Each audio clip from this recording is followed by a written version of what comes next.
Sebagian orang menganggap ini adalah sebagai hukum karma yang berlaku pada manusia, kecuali para nabi dan rasul karena mereka adalah makhluk yang terjaga dari kesalahan. Perlakuan apapun yang ditimbulkan oleh istrinya, dihadapi dengan sabar. Mereka yakin istri dan anak-anak adalah ujian dan cobaan yang diberikan Allah kepadanya. Mereka menghormati dan memberikan hak-hak wanita secara sempurna, bantahan-bantahan istri mereka tidak menyurutkan amanat Allah yang diberikan kepadanya.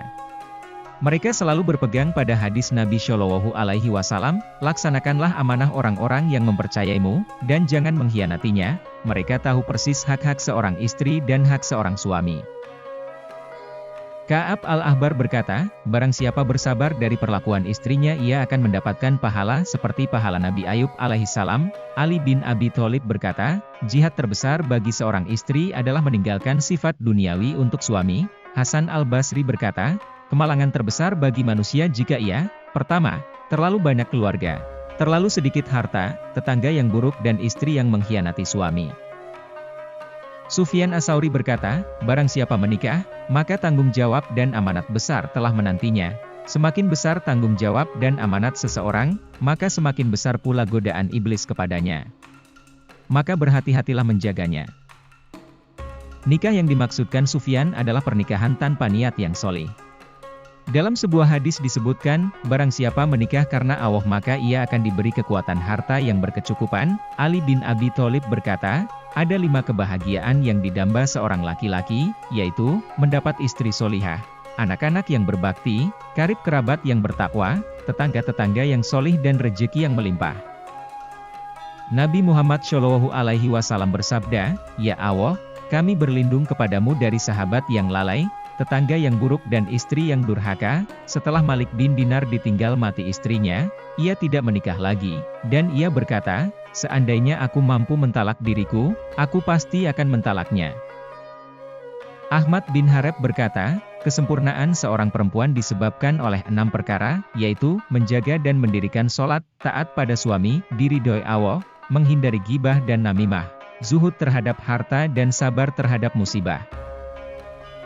Abdullah bin Al-Mubarak berkata, di antara fitnah yang diakibatkan perempuan adalah, dinikahi hanya untuk keuntungan dan hawa nafsu dengan mengorbankan rasa persaudaraan. Hatim al-Asyam berkata, perempuan solihah adalah tiang agama, bangunan rumah tangga dan penolong keluarga. Sedangkan perempuan pembantah adalah penghancur suami dan keluarga. Abdullah bin Amr menambahkan, tanda-tanda perempuan ahli neraka adalah membangkang bila diperintah dan berkhianat ketika suami tidak ada. Syakik al-Balhi berkata kepada istrinya, seandainya seluruh penduduk Baleh bersamaku dan engkau menentangku aku tidak akan mampu menjaga agamaku. Al-Madayani berkata, salah seorang nabi mengadu kepada Allah tentang akhlak buruk istrinya, maka Allah mewahyukan kepadanya, sesungguhnya aku menjadikannya sebagai bagian dari siksaan.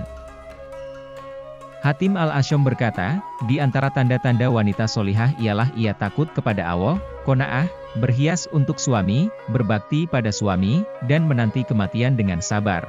Ia melanjutkan, bangunlah agama bersama suami dan anakmu, dan janganlah sekali-kali menentang perintah suamimu. Abu Muti Al-Balhi mengadu kepada Ayub al-Khalaf tentang istrinya. Ayub berkata kepadanya, orang yang tidak bersabar menghadapi perilaku keji istrinya, ia tidak pantas disebut manusia yang mempunyai derajat. Dalam hadis disebutkan, seorang perempuan keji sama dengan 1000 laki-laki keji. Iyas bin Muawiyah berkata, aku memiliki 2 persoalan yang belum aku temukan obatnya, sulit buang air kecil dan perempuan yang jahat. Generasi salaf mengajak manusia melatih sifat sabar menghadapi istri mereka. Generasi salafus soleh mendidik istri-istrinya agar taat dan patuh kepada suami dan Allah Subhanahu wa Ta'ala. Mereka bersabar ketika menghadapi perlakuan menyakitkan dari istri-istri.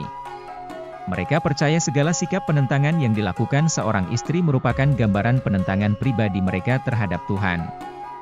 Ketika mereka menentangnya, maka Allah memberikan balasan dan pelajaran melalui sikap istri kepadanya.